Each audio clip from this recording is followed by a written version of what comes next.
I'm Chris Duke, and this is Motors.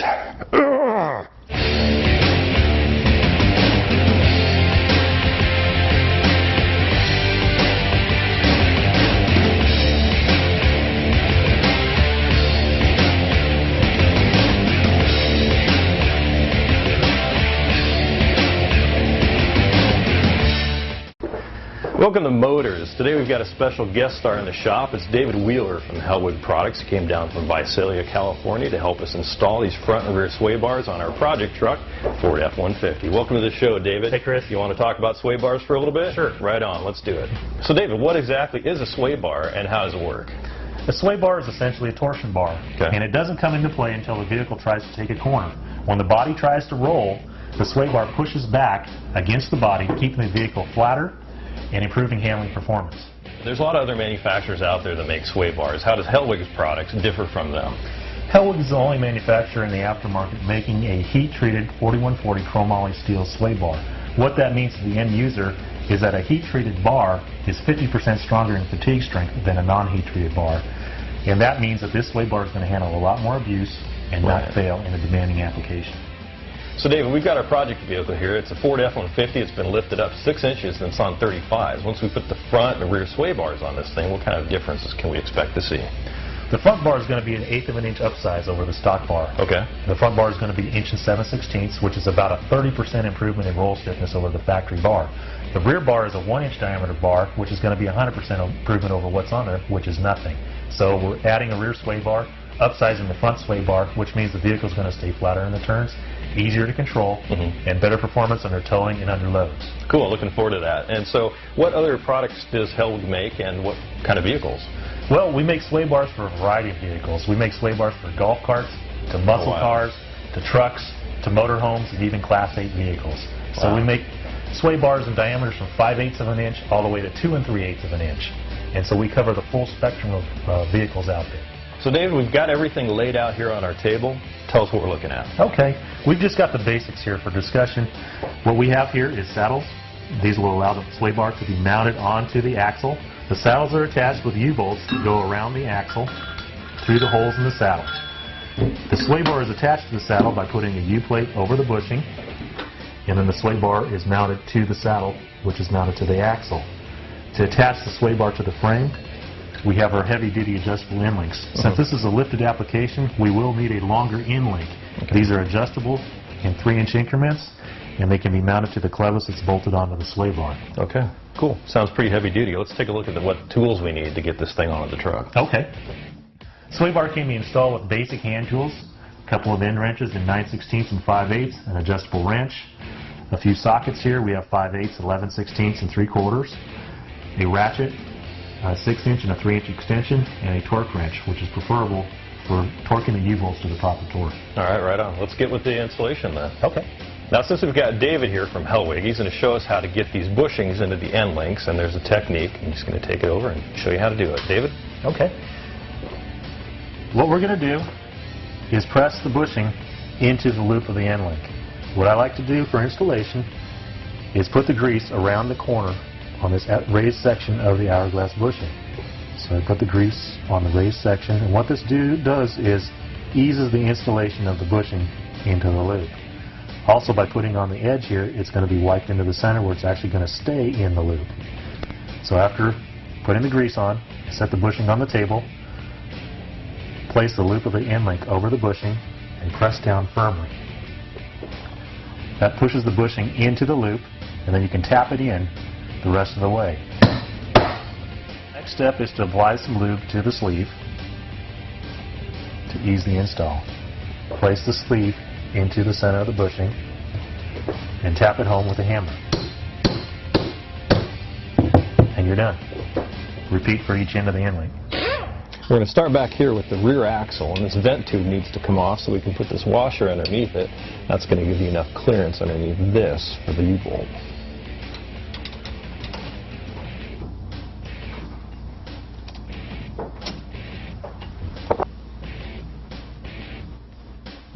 Next, we need to install this U-bolt and a saddle bracket over the cross member for the spare tire. The Hellwig recommends that you remove the spare tire first for ease of installation. The other thing that we needed to do is, since the exhaust on this truck is aftermarket, we needed to remove it from here for ease of installation. What we're going to have to do later is rework the exhaust to get around the sway bar once it's all installed.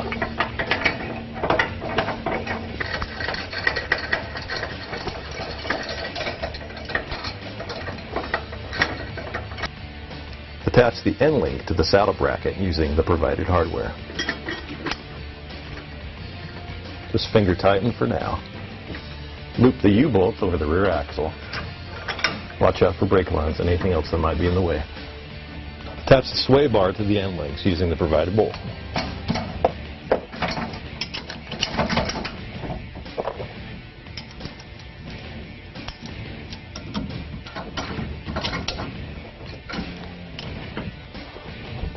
There it goes.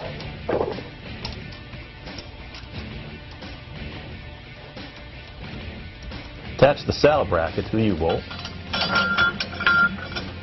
and swing your sway bar up. Attach that to the saddle bracket. Now once you've centered the bar, you can start tightening things up with a 3/4 inch deep socket.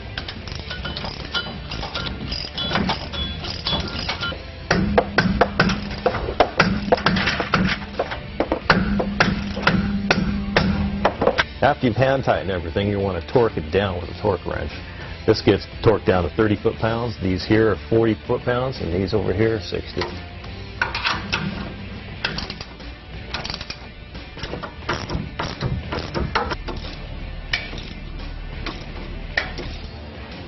Now that we've got the rear sway bar all installed, it's time to turn our attention to the front of the truck here.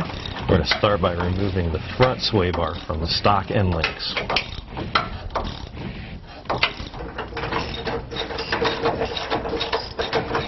Now we've got the bolts removed from the front sway bar, it's time to take the sway bar down. So here's our stock sway bar from Ford. We'll compare that next to the Hellwig, which is 1/8 of an inch thicker. Now once we put the lubricant inside the bushing, we just slide that onto the front sway bar. And then slide the U-plate over the bushing.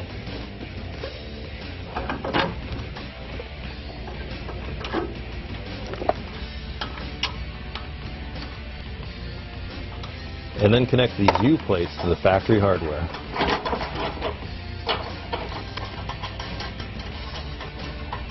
And finally, for the front sway bar, tighten down the front end links. We took a look at reattaching the tailpipe back up to the truck, but because the sway bar is now in the way, it won't work. So we're going to have to take this to a muffler shop and have them do some customization on it. Demonstrating the effectiveness of a sway bar in a vehicle through video is very difficult, but we used our equipment on our F-150 through a slalom test drive at 30 miles per hour using half steering wheel turns back and forth. The video on the top shows the stock truck, while the video on the bottom shows the truck after the Hellwig sway bars have been installed. Now here are the same two clips displayed side by side for a different perspective, slowed down by 50%. Now I'm going to slow it down again by another 25% and then freeze it on this frame right here to show you the amount of travel, and the leaning to the right is much more significant with the stock vehicle, and you can see that in the bed of the truck. For a completely different video perspective, we mounted a camera on the passenger side door aimed at the right front tire. If you use the chrome part of the bumper as a guide, you can see that there's much more travel on the stock truck. Now in case you missed it, I'll show that video again by slowing it down to 50%, and I'm going to stop it right here and draw a green line on the screen that shows you the most dramatic difference in wheel travel. Well, David, thanks for coming all the way down from Visalia, California to help us install our sway bars on our project truck. Thanks, Chris. Thank you. It's fun. Yeah, it was. All right, for more information on Hellwig products, go to hellwigproducts.com, and for more of our videos, go to motors.tv. And please be sure to subscribe to our podcast on Apple iTunes. Hey, Chris. Thanks for coming down from Visalia. We want right at the end. At that point, the body is going to try and roll, and the sway bar is going.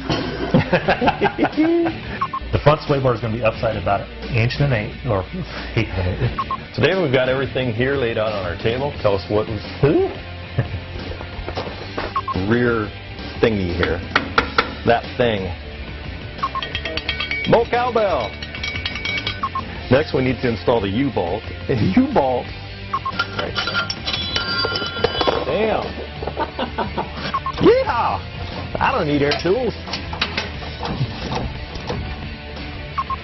Well, thanks, David, for coming all the way down from Visalia, California. Just gonna go ahead and put a little bit more grease right here.